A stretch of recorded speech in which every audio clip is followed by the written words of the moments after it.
Hey guys, today I thought I would bring up something that's kind of risky to bring up on my brand new, super informal channel where I'm trying to make sure you don't think of me as a classroom teacher. Today I decided to talk about academia.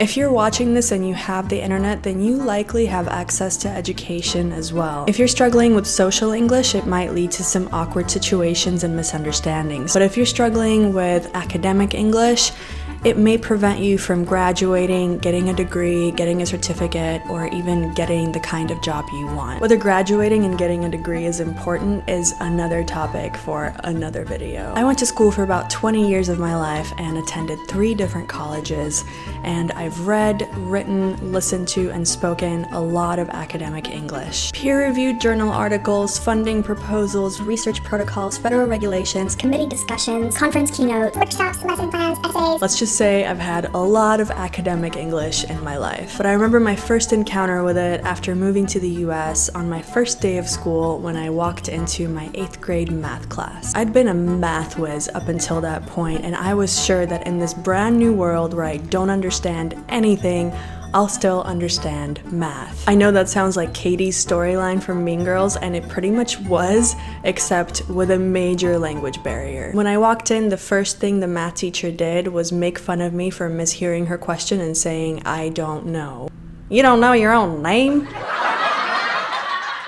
After everyone was finished pointing and laughing, I sat down and started trying to solve the problems along with the rest of the class, only to discover that they were word problems and that I didn't understand a word. I quickly went to the bottom of the class, and 4 months later it was up to this teacher which math class I would be placed in for the first year of high school, and of course she went with the remedial class. It took me a lot of work to catch up to and eventually surpass my classmates, but I just never had the same love for math that I had had before that day when I walked into Mrs. math class. This was the case with a lot of subjects.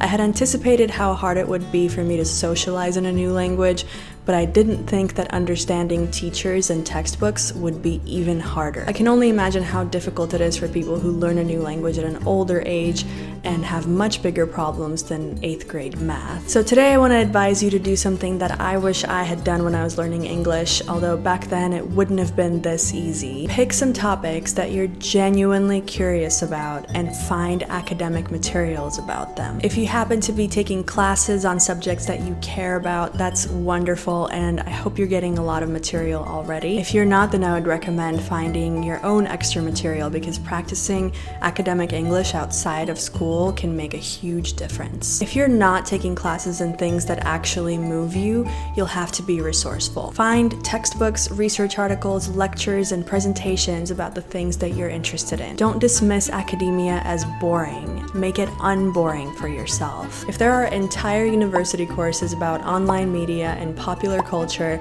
I'm sure you can find something to read and listen to. If you can master finding your way around peer-reviewed journal articles, the holy grail of academic English, then you'll be in excellent shape. Just keep in mind that not all academic English is the same, and each field has its own specific set of words and rules, although there are some overlaps. So I would suggest that you explore more than one topic, but that's up to you. I'll leave links below to places where you can find some of these materials that I've been talking about. That's it for today. I would love to hear from you about your experiences with academic English, whether you struggle with it or maybe you have tips. As always, if you have any questions or suggestions or anything I said was unclear, please let me know below. Don't forget to subscribe using either this button or the one below this video, and until next time, take care. I'm sure you can find at least a few minutes a day where you're alone, even if it's when you're in the bathroom, just to have some random made-up conversations.